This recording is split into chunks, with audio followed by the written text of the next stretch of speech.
Salam dostlar, sizleri men kutma. Men Lions Fork attуу kanaldын авторумун. Бүгүн men өзүмдүн машыгууларым тууралуу айтып бергим келди. Менин күнүм 5:00 башталат. 5:00 турам, анан чуркайм, машыгам, андан кийин келип китеп окуйм 1 саат. 7:15 чейин. Андан кийин видео жасайм.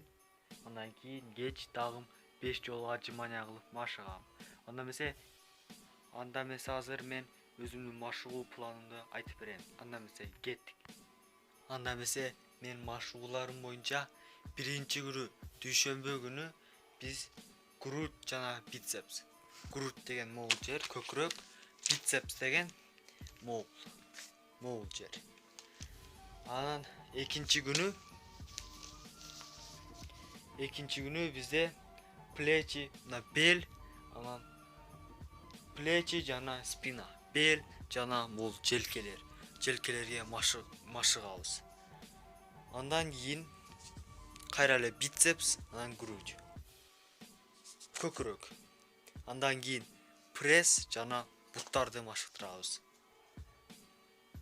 Андан кийин трицепс, могул арка жак.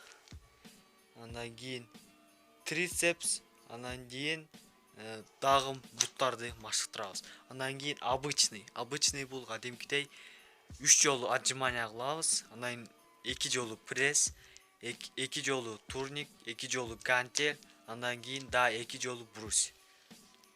Андан кийин 7-нчи күнү болсом буттар жана пресс. Ушуну менен 7 күн, бир жумада 7 күн машыгабыз. Bir gün dagы эс албайбыз. Анткени кыйын, анткени көп машыгышыбыз керек.